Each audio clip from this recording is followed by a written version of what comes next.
The last thing Jade Benning's best friend ever heard her say was not goodbye. It was a question aimed at the man in the room with her. What did you put in my drink? Jade was 24, 5 months pregnant with a daughter she had already named, standing in her own apartment in Nashville on a night she had planned as something small and happy. Within the hour, she would be unresponsive on her bed. Within days, she and her daughter would both be gone. This is the story of how a medical emergency became a murder case, and of how long it took for the people who loved Jade to be believed. Jade Tristan Benning was born on the 6th of March, 1998, in Little Rock, Arkansas. She was, by every account given later under oath, the center of her mother's world. She started cheerleading at 7 and never really stopped, rising to captain of both the junior varsity and varsity squads at Little Rock Central High School, where she graduated in 2016. But the thing that defined her adult life was food. She graduated from Brightwater Culinary School in 2020, worked as a head pastry chef, and built her own catering business. At the end of 2021, she made the leap so many young people with a talent and a plan eventually make. She moved to a bigger city to chase the career she wanted. Her mother did not want her to go. It was my life.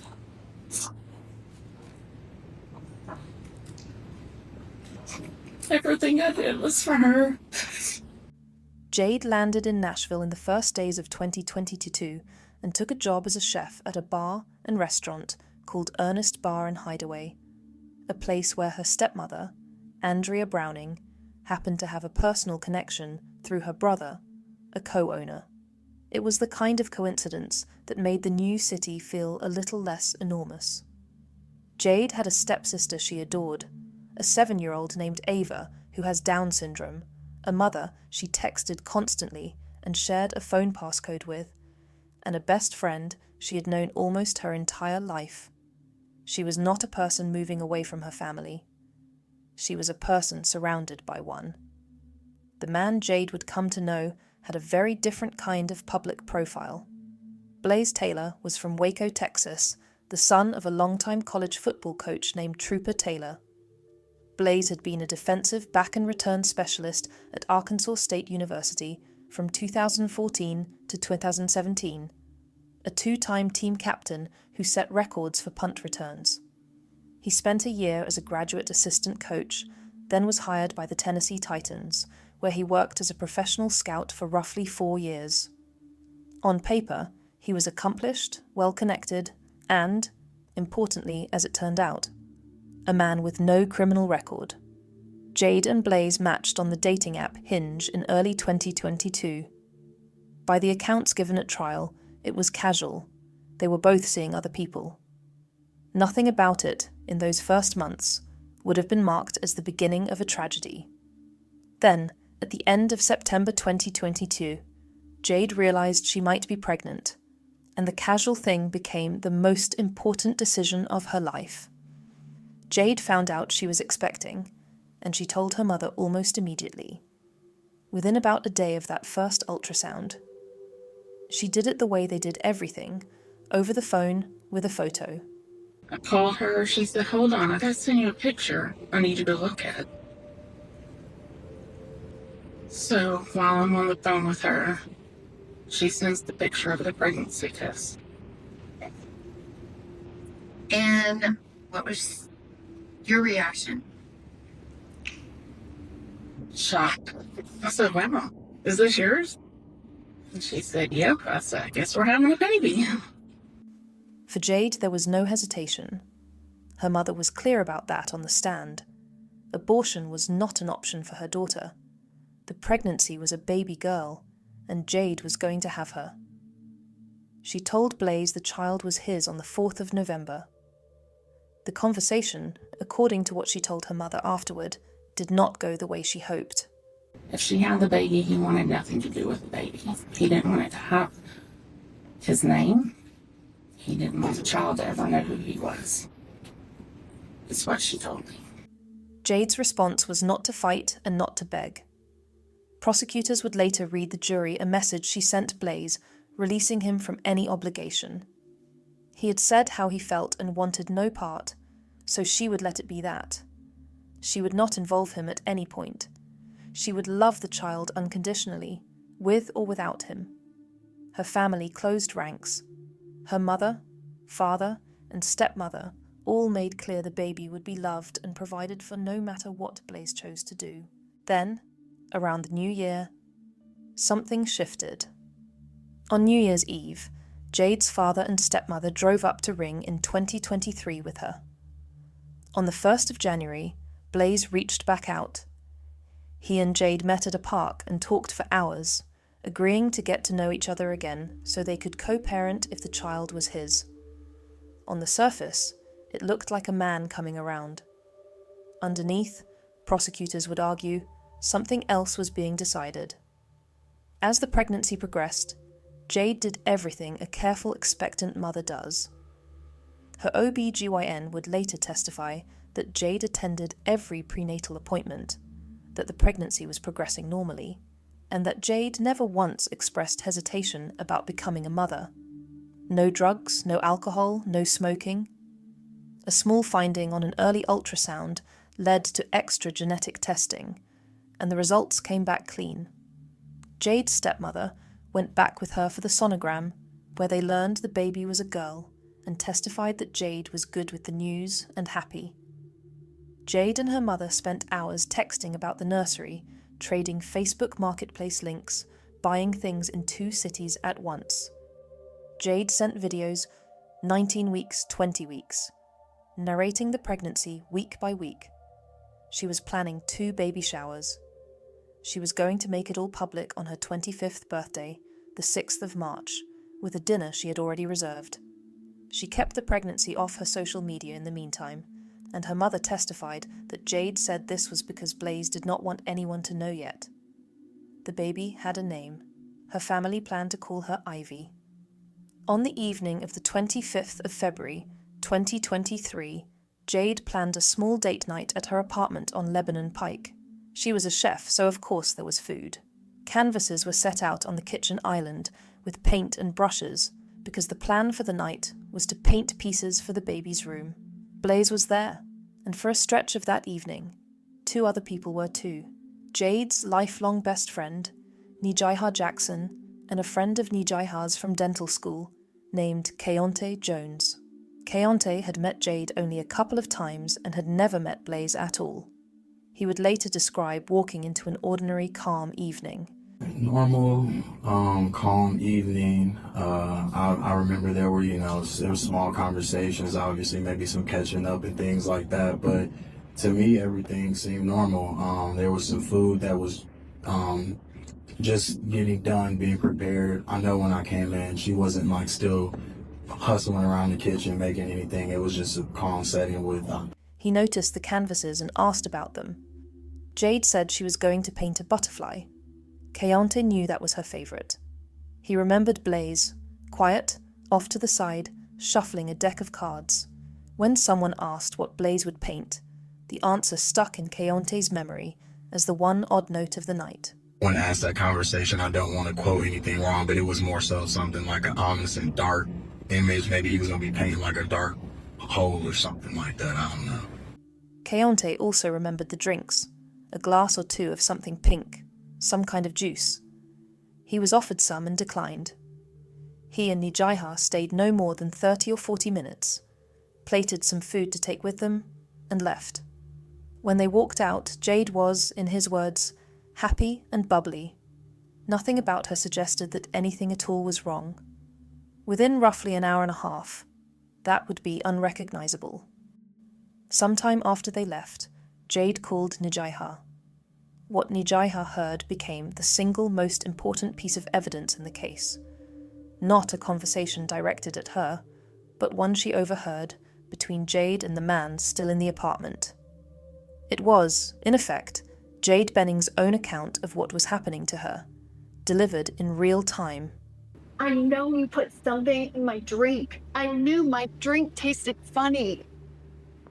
Let me see what's in your pocket. Let me see.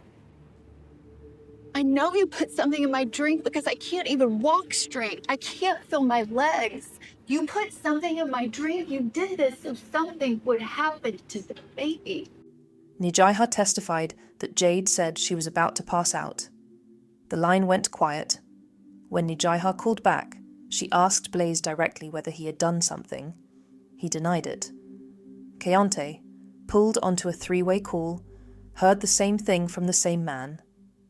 A soft, faint, distressed voice in the background, and Blaise, when Keontae pressed him to swear he had not done something to that girl, insisting again that he did not know what was happening. At 9:38 that night, Blaise Taylor called 911. He did not tell the dispatcher that his pregnant girlfriend had accused him of poisoning her. He told the dispatcher she appeared to be having an allergic reaction. The 911 call would later be played for the jury. When the dispatcher asked about the classic signs of a severe allergic reaction, swelling, hives, a rash, Blaise said Jade had none, only that she was unresponsive and vomiting. The first paramedic through the door found something that was not an allergic reaction.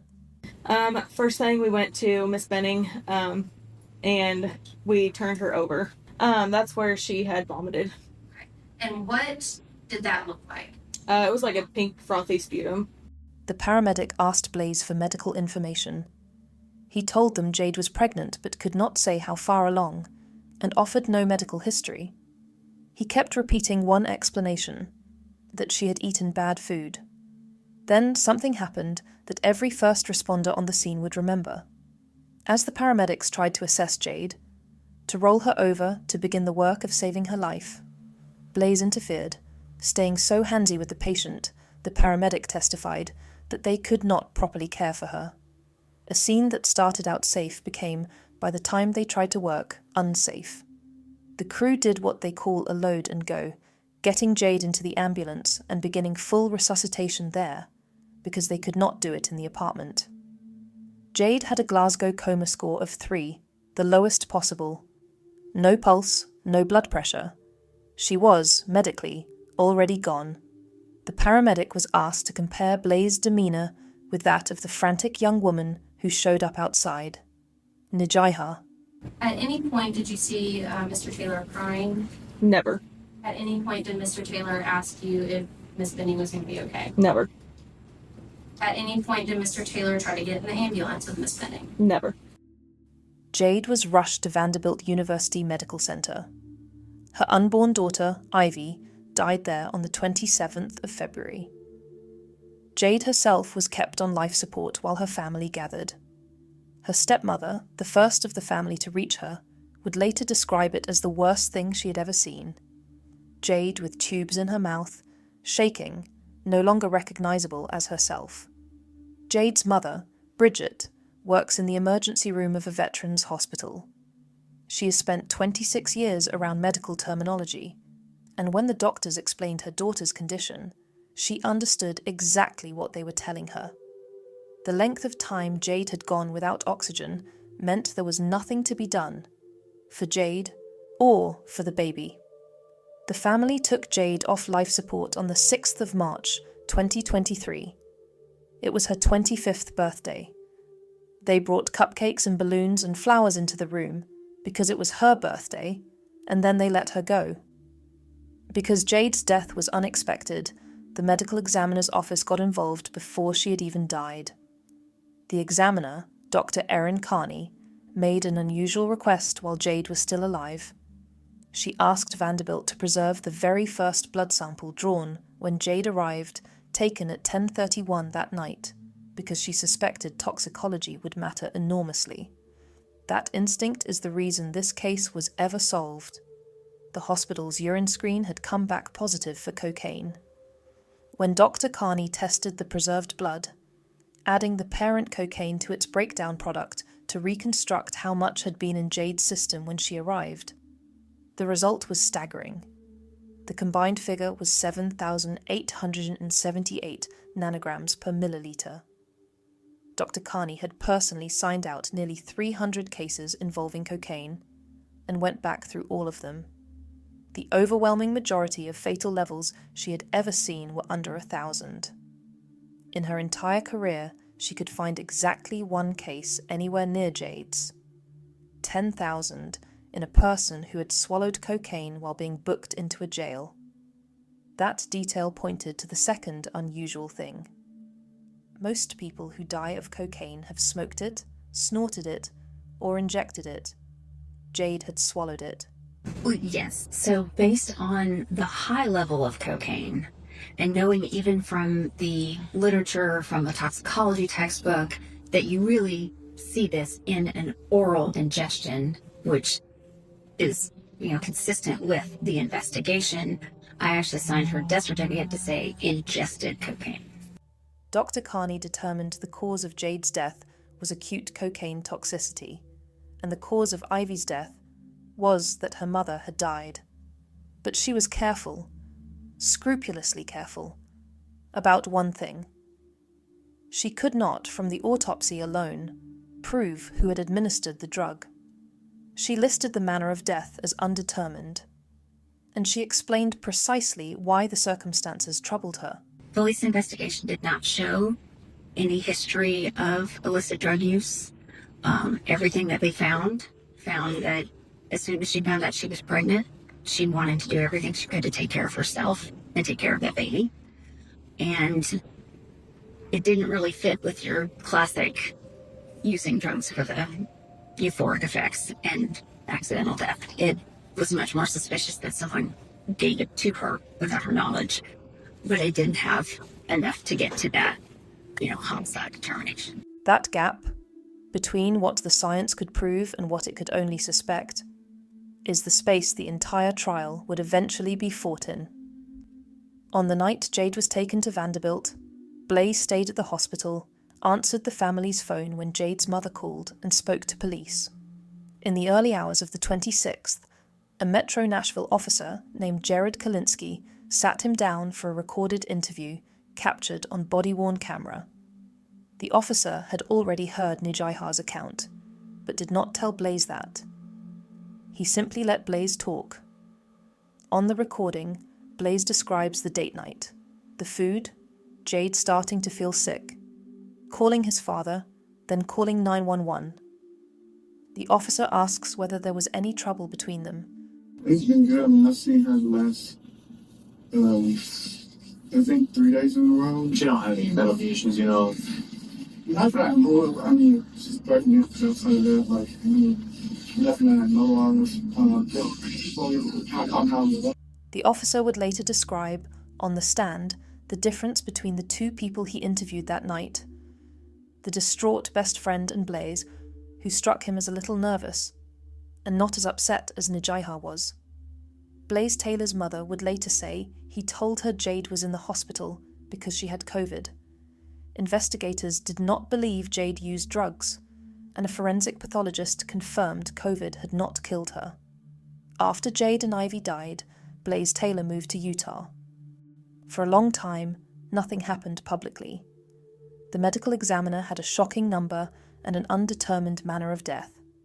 The family had a certainty they could not prove, and the man they suspected had left the state. It took months of investigation. Detectives built the timeline. The painted photographs Jade posted that evening, time-stamped, the phone call, the paramedics arriving to find her already pulseless. A homicide detective testified there appeared to have been a cleanup, and that a cup was missing from the scene. And investigators found a witness from Blaise's past whose account would reframe everything.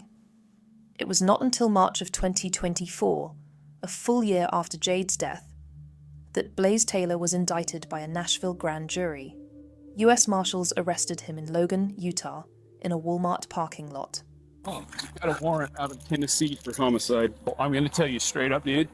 You're going this way. All right. I know absolutely nothing about the case. All I know is I was notified that there was a warrant.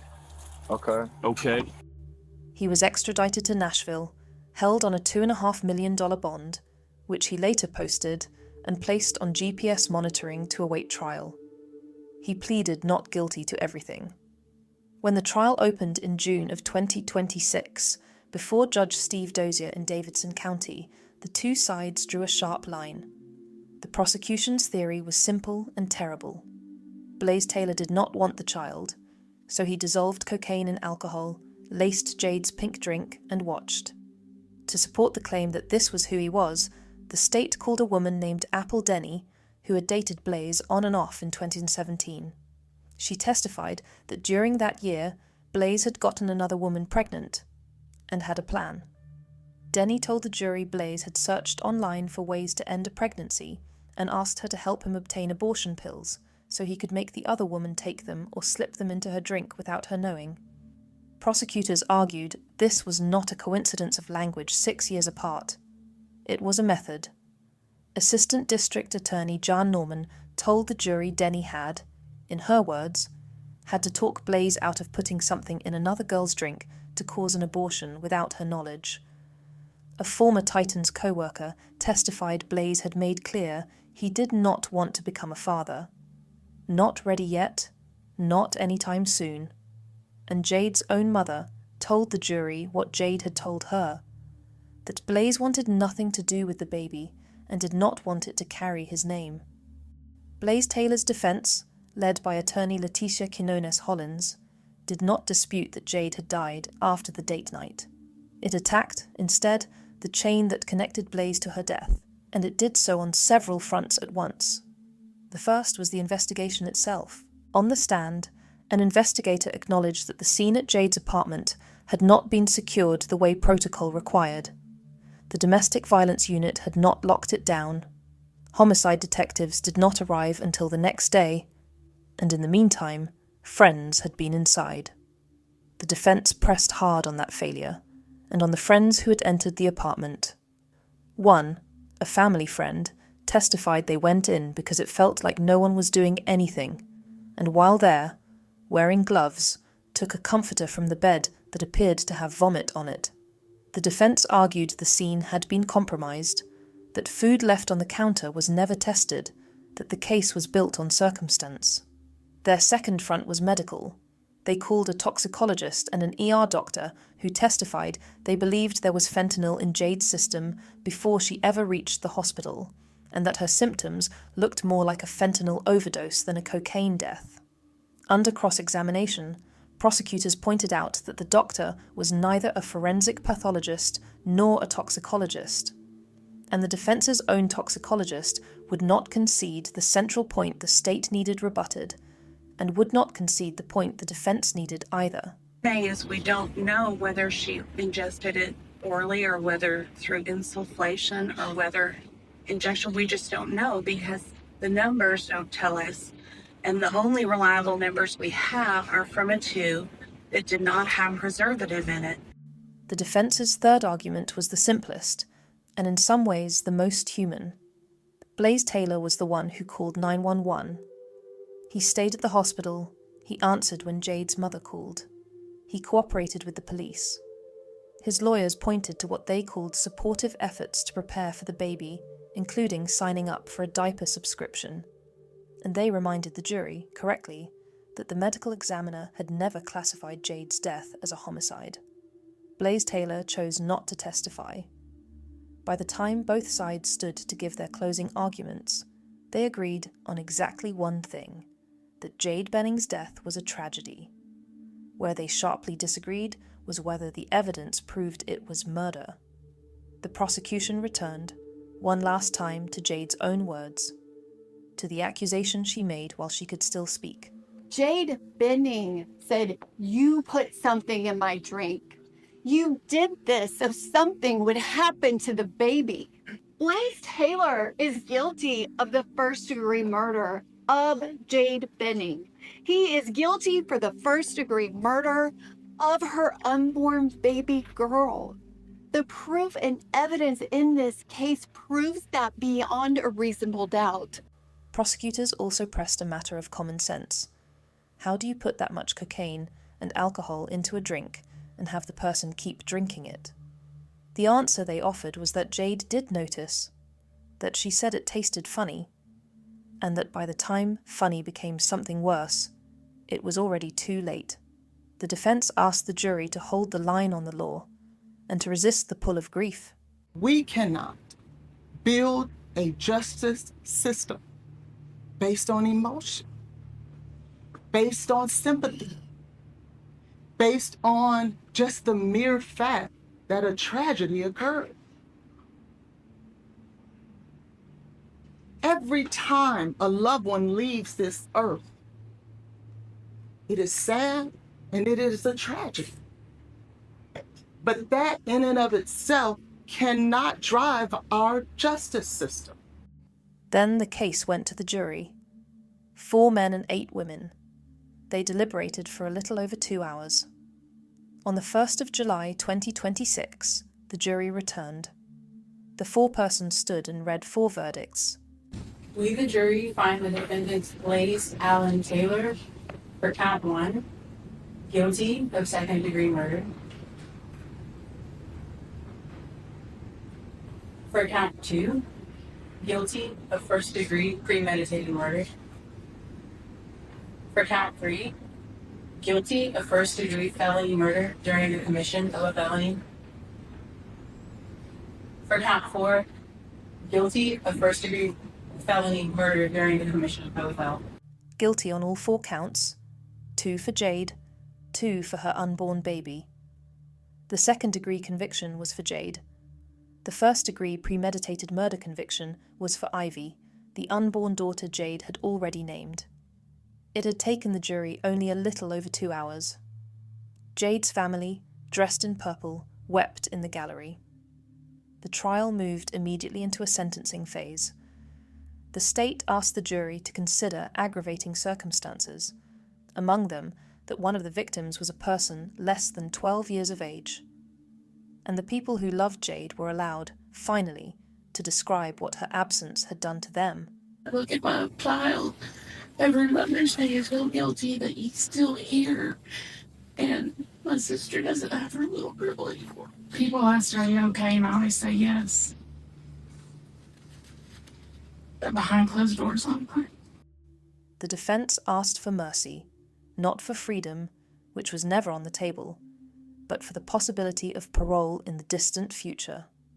His attorney laid out the arithmetic plainly. The best outcome today is the rest of his life in prison, 60 years in prison, with maybe in 51 years, he goes up for parole. He's 30 years now. At 80, he goes up for parole. That's the best outcome. The prosecution answered by returning, one final time, to the 2 lives that had been ended. What this man's actions have done to the people who loved Jade Benning and would have loved Ivy and did while she was in the womb. Blaise Taylor was given the chance to address the jury before it decided his fate. He declined. He told the court he chose not to make a statement. The jury returned its recommendation: life imprisonment on each of the 3 first-degree murder convictions. Under Tennessee law, that meant a life sentence, with the possibility of parole only after he had served at least 51 years. We, the jury, unanimously find that the state has proven the following listed statutory aggravating circumstance or circumstances beyond a reasonable doubt. 1, the murder was committed against a person less than 12 years of age and defendant was 18 or older. We, the jury, unanimously agree that the defendant shall be sentenced to imprisonment for life. Outside court, Jade's father, Dennis Browning, spoke about the end of a very long wait, and her mother, Bridget, described a year of what she called silent pain giving way to relief. Blaise Taylor's defense team said they respectfully disagreed with the verdict and would appeal, maintaining that he is innocent, and adding that while they understood the family's pain, putting an innocent man behind bars is also a tragedy. A hearing to formalise the second-degree conviction and resolve remaining sentencing questions was set for September. It is easy, with a case like this, to let the machinery take over, the toxicology numbers, the aggravating circumstances, the appeal. Strip all of that away, and what remains is very small and very simple. A young woman moved to a new city to cook, the thing she loved. She found out she was going to have a daughter and decided, without hesitation and against pressure, that she wanted her. She spent her last healthy weeks trading marketplace links with her mother and planning a butterfly for a nursery. She had already chosen the name Ivy. She died on her 25th birthday in a hospital room her family filled with balloons because it was, after everything, still her birthday. The person who took that from her was not a stranger in the dark.